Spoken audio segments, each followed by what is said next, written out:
These are the victims' names: Dr. Catherine Sinclair, Phyllis Payne, Phoebe Perry, Joyce Abramowitz, Juanita Purdy, Leah Corkin, Margaret White, Solomon Spring, Norma French, Glenna Day, Doris Gleason, Marilyn Dixler, Minnie Campbell, Diane Delahunte, Mamie Del Maya, Marge Lance, Doris Wasserman, Carolyn McPhee, Rosemary Curtis, Mary Brooks, Martha Williams, Miriam Nelson, Ann Conklin, Lou Ty Harris.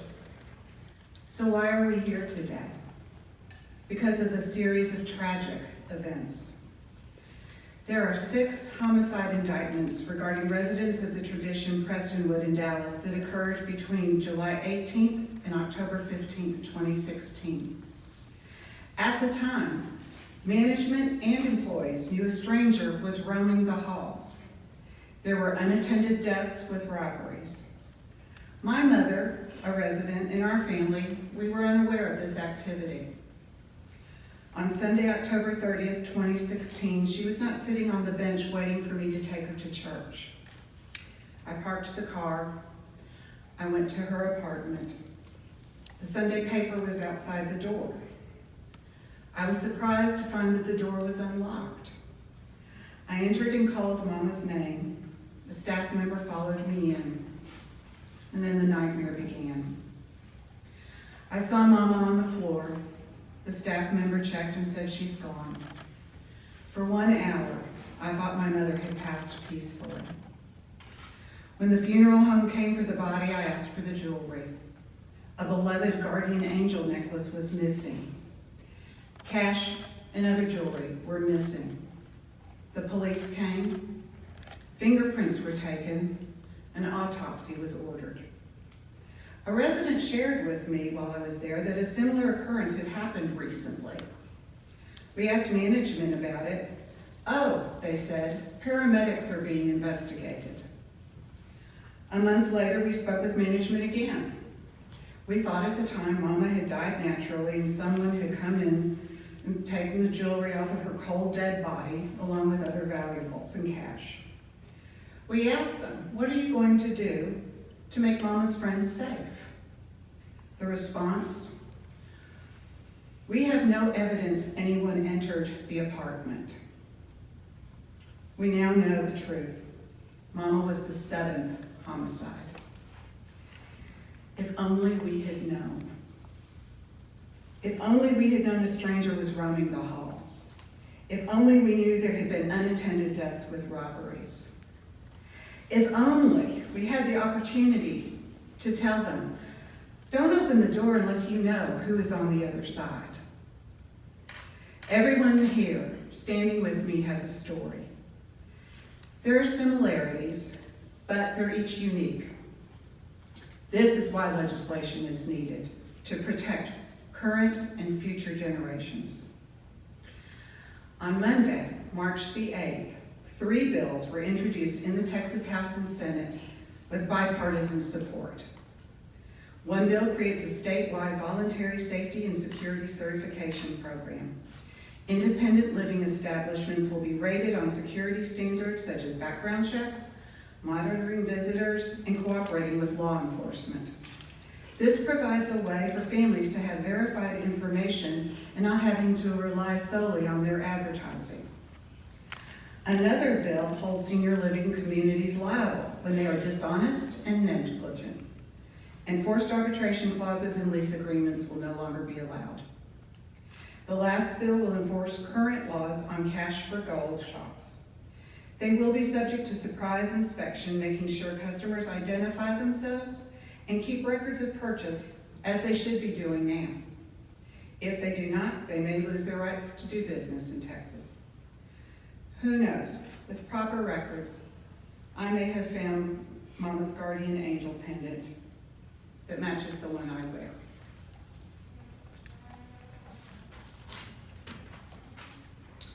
All of the above are in these bills: better security, better communication, accountability, and transparency.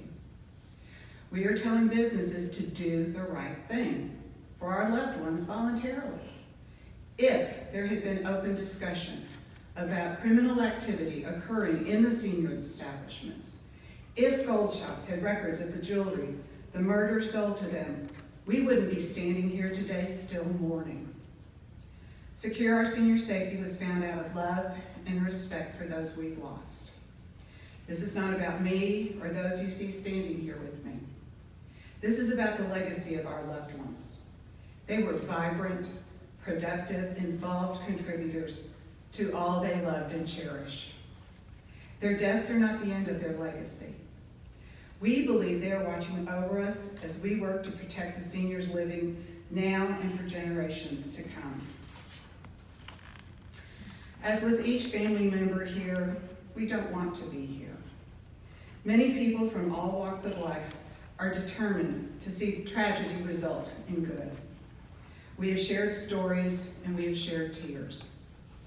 In the end, we resolved not to curl up in sorrow and hide. Instead, we fight like hell for other seniors and their families so they don't have a story to tell like we do. My name is Ashley McConkey, and I work for Senator Nathan Johnson, who represents the northern half of Dallas County. He asked me to relay his apologies to you today. Unfortunately, he couldn't be here. He's in Austin attending the legislative session. He also wanted me to convey his sympathies, as well as his appreciation to Mrs. Dion and Save Our Seniors for the work that they have done over the past year and a half in working alongside our office on legislation. He noted that we can and must ensure that our senior living facilities are properly incentivized to protect our elderly and vulnerable loved ones. The voluntary state certification we propose will give a market advantage to facilities that improve safety. Required changes in communications with residents, families, and law enforcement will prevent crime from going undetected. And revising reporting requirements will force cash for gold shops to abide by the law or lose the right to do business in Texas. It is my hope that this suite of bills offered in honor of the many victims of these preventable murders will prevent future crimes and save other families from the pain of such loss. Thank you again.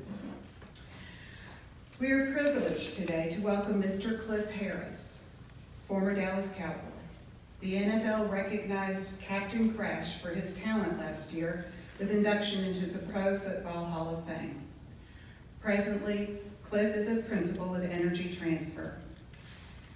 His wife, Karen Harris, lost her mother 3 years ago yesterday to the accused killer.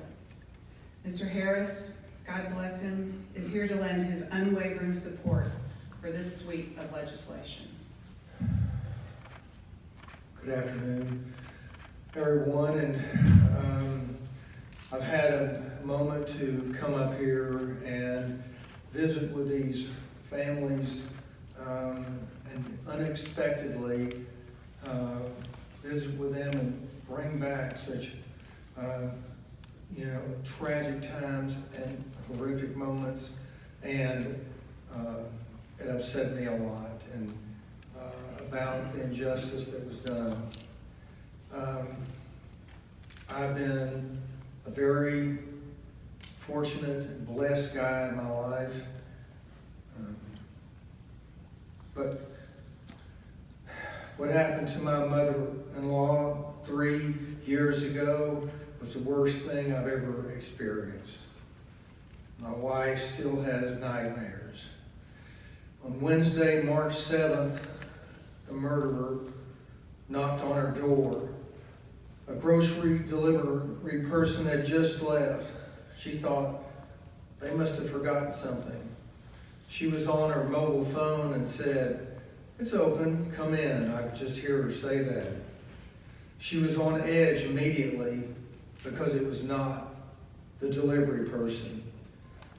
Billy Chemirmir walked in, and he said he was there to check a leak. When he left, she quickly called management. They said they didn't send anyone to check a leak. She gave them a detailed description of that man. She immediately called us. She was very rattled, and our son, Jason, spent the night with her.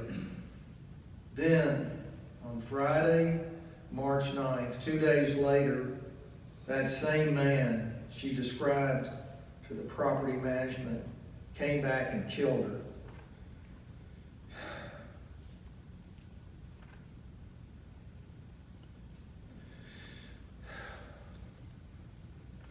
I'm here today in support of this organization, Secure Our Senior Citizens' Safety, and their efforts in working with legislators to see that these bills and laws get passed to secure our senior safety.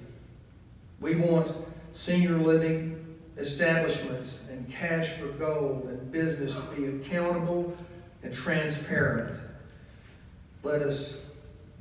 Let's take care of our seniors, the very people that once took care of us. It's time for a change. We can start now. Thank you for the senators. Thank you for them coming by. We really appreciate your help, and we appreciate everyone that's here today and the press. I hope we can get this out and overcome and show how tragic an event it was that was avoidable. Thank you.